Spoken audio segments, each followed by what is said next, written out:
Good morning to all of you. आज कुछ multiple choice question सीखेंगे, ठीक है। और मल्टीपल चॉइस क्वेश्चन क्या है आपका, ये क्वेश्चन है। देखिए, हमने आपको बताया कि फिजिक्स आपको बहुत ही इजी, बहुत ही आसान होगा। कब होगा? जब आपका कॉन्सेप्ट क्लियर होगा, ठीक है, ये ध्यान रखिएगा।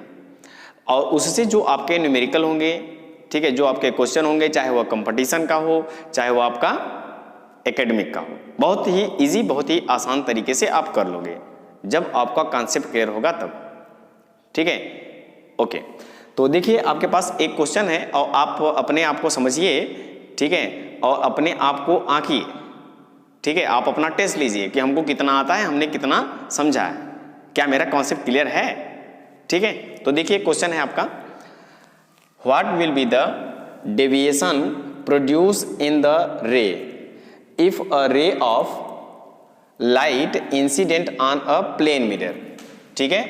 और क्या पूछा है? What will be the deviation, ठीक है। डेविएशन क्या होगा? Light incident on a plane mirror at an angle 35 degree with plane mirror. और जो इंसिडेंट रे है, इंसिडेंट लाइट है, वह कहाँ हो रहा है? प्लेन मिरर पर इंसिडेंट हो रहा है, ठीक है, जो कि एंगल बना रहा है 35 डिग्री। इंसिडेंट रे एंगल बना रहा है 35 डिग्री, ठीक है, किसके साथ? विथ प्लेन मिरर, है ना। ये हमको समझ में आना चाहिए। तो हमने माना कि ये हमारे पास है एक प्लेन मिरर, ठीक है, और ये कहीं कहीं इसका क्या होगा? नॉर्मल होगा। वेरी गुड, आपको पता है, यस। और कहा है कि अगर इस प्लेन मिरर पर एक लाइट इंसिडेंट हो रही है, एक लाइट इंसिडेंट हो रही है, तो कहीं न कहीं इस तरह से हमने मान लिया एक लाइट इंसिडेंट हो रही है, यह है इंसिडेंट लाइट, ठीक है। एंगल बना रही है at an angle 35 degree with the plane mirror. तो जो इंसिडेंट रे है ना, वह एंगल 35 का बना रहा है। बताइए, ये होगा 35 डिग्री? आंसर है नो। कहा है विद द प्लेन मिरर। तो जो इंसिडेंट रे है वह प्लेन मिरर से कितने का एंगल बना रही है? 35 डिग्री, है ना। तो क्या पूछा है? What will be the deviation produce, कितना डेविएशन होगा, ठीक है। तो देखिए, इस रेज का जो नेचर है वह है सीधे जाना, सीधे जाना इसका नेचर है, ठीक है, लेकिन ये सीधे नहीं जाता है। तो जैसे ही ये प्लेन मिरर पर इंसिडेंट होगा तो यहां से क्या होगा? रिफ्लेक्ट होगा, रिफ्लेक्ट होगा ना, ठीक। और ये आपका नॉर्मल है। तो जब रिफ्लेक्ट होगा तो कहीं न कहीं लॉज ऑफ रिफ्लेक्शन, समझ रहे ना, याद है कि नहीं? यस। तो यहां पर कहीं कहीं लॉज ऑफ रिफ्लेक्शन को फॉलो करेगा। तो इसका मतलब ये है, ये इसका है नॉर्मल, ये होगा आपका इंसिडेंट एंगल और ये होगा आपका रिफ्लेक्टेड एंगल, है ना। तो रेज का नेचर है ऐसे सीधे जाना, लेकिन ये सीधे ना जाके यहां पर पहुंचा और ये ऐसे डेविएट हो गया। तो यही पूछा है, what will be the deviation produce, कितना डेविएशन प्रोड्यूस हुआ, यानी ये होता है आपका डेविएशन, ठीक है। तो यही आपको पूछा हुआ, निकालिए, ठीक है। तो देखिए, ये जो आपका एंगल है, इसको आपको बताए थे ना, ये आपका है ग्लेंसिंग एंगल। कौन सा एंगल? ग्लेंसिंग एंगल, ठीक है।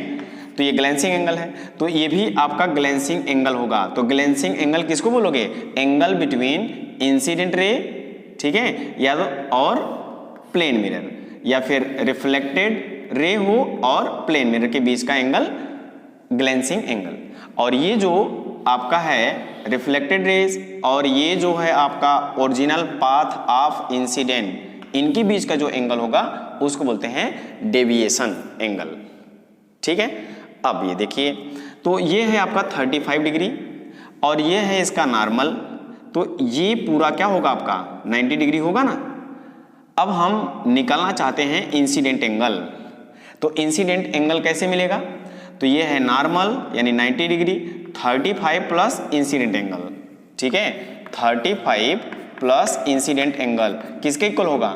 आंसर है पूरा एंगल है राइट एंगल, तो ये हुआ आपका 90 डिग्री। तो angle incident equal to 90 minus 35, तो कितना मिला आपको? ठीक है, ये मिला आपको 55, है कि नहीं? तो ये 55 मिला आपको इंसिडेंट एंगल। तो क्या रिफ्लेक्टेड एंगल भी 55 का होगा? Answer yes, laws of reflection से। समझ में आ रहा है ना? ये लॉज ऑफ रिफ्लेक्शन से ये भी आपका 55 का होगा। तो आपको चाहिए ये डेविएशन एंगल चाहिए। अब ये देखिए, इंसिडेंट रे सीधे जाना चाहता है, ठीक है, सीधे इसका नेचर है जाना। तो एक सीधे रेज जो होता है कितने का एंगल बनाता है? 180। तो अब ये जो 180 एंगल है कितने एंगल में डिवाइड हुआ है? तो आंसर है इंसिडेंट एंगल है एक है आपका रिफ्लेक्टेड एंगल और एक है आपका डेविएशन एंगल, यानी 3 एंगल में है। डेविएशन ये जो आपका लाइन है 180 का बनाएगा ना, तो इसमें 3 सेक्शन हुए, एक है डेविएशन एंगल, एक है आपका रिफ्लेक्टेड एंगल और दूसरा है आपका तीसरा है आपका इंसिडेंट एंगल। ये 3 एंगल है और तीनों एंगल का जब सम करोगे तो एक लीनियर होगा, 180 के बराबर होगा। यस, और वहीं से हमको मिल जाएगा डेविएशन एंगल। तो deviation angle plus incident angle plus deviation angle plus reflected angle plus incident, ठीक है, किसके इक्वल होगा? 180 के इक्वल होगा। ये एक लीनियर बना रहा है, तो वैल्यू रखो। तो डेल्टा यानी deviation angle is equal to deviation angle plus incident angle. तो इंसिडेंट एंगल क्या है? 55। Okay, 1 second, sorry. तो ये प्लस हुआ, ये हुआ आपका 55 और ये भी आपका हुआ 55 और ये हुआ आपका कितना? 180। 55 प्लस 55 110 होगा और 110 को इधर ले जाओगे माइनस होगा। तो डेल्टा इज इक्वल टू यानी deviation angle equal to 180 minus 110, ठीक है, और ये डेविएशन एंगल इक्वल होगा 70 डिग्री, ठीक है। तो ये हुआ आपका 70 डिग्री, यही है आपका डेविएशन प्रोड्यूस। कितना डेविएशन होगा? तो ऑप्शन में देखिए 30 डिग्री नो, 70 डिग्री यस, ये है आपका राइट आंसर। समझ में आ रहा ना? ठीक है, तो इसको नोट कर लीजिएगा।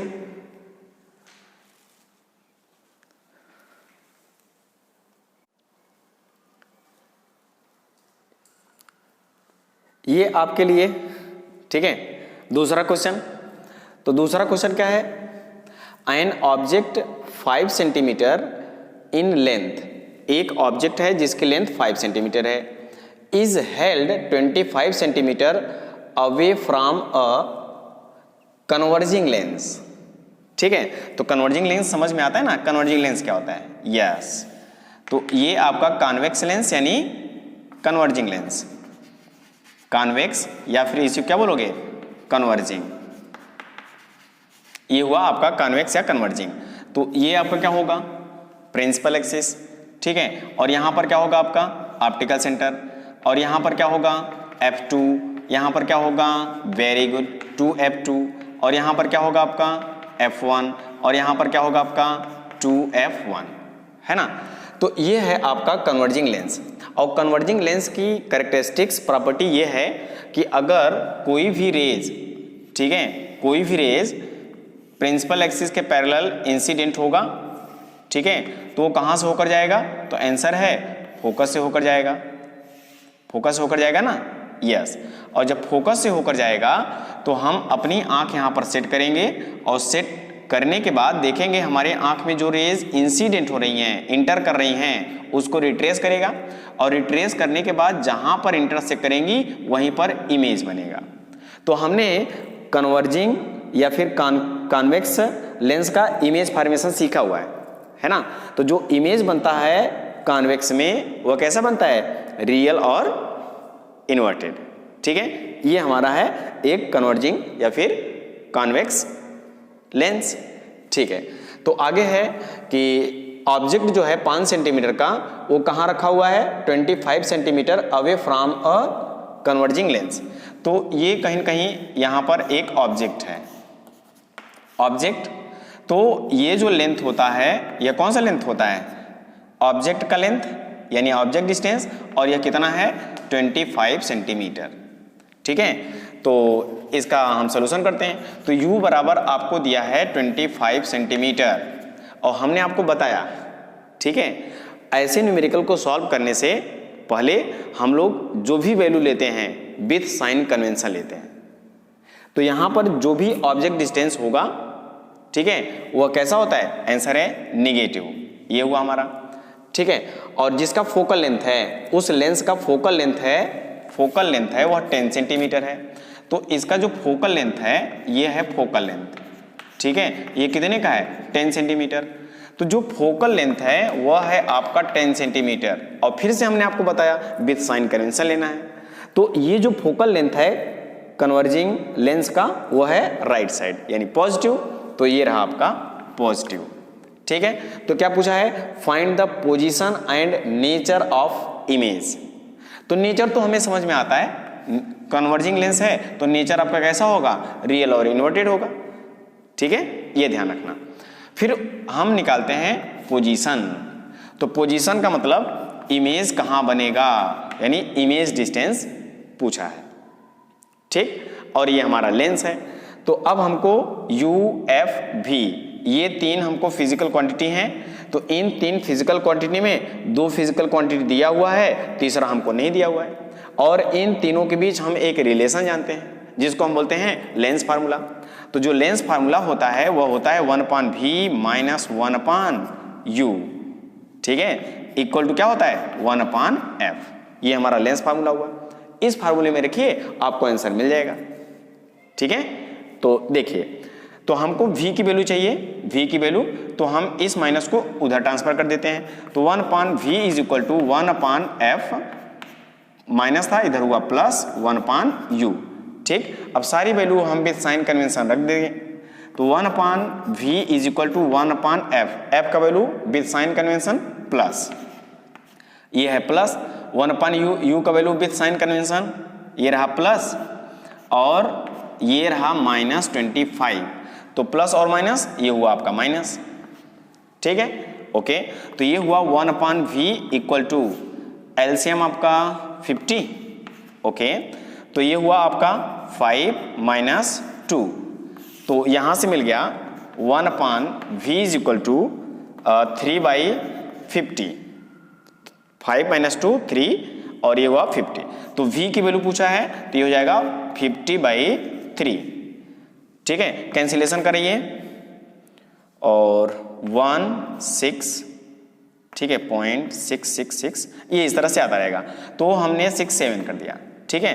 तो ऑप्शन में मैच करिए 16.666 यानी 16.666 ये रहा आपका, और ये प्लस है ना, ये प्लस आया हुआ है तो ये प्लस में आया हुआ है। तो v इज इक्वल टू है आपका प्लस 16.67, और जो भी हमारी फिजिकल क्वांटिटी है उसकी यूनिट क्या है, सेंटीमीटर, सेंटीमीटर, तो ये भी आपका आएगा सेंटीमीटर में, ठीक है। तो ऑप्शन मैच करिए और आपका आंसर हो जाएगा। तो ये हुआ पोजीशन, ठीक है। और इसका नेचर कैसा होगा, तो नेचर हमारा होगा रियल एंड इन्वर्टेड। तो आपको एग्जाम में ये भी पूछ सकता है, ठीक है। तो ये हुआ इमेज का नेचर, ठीक है, और ये पोजीशन ऑफ इमेज।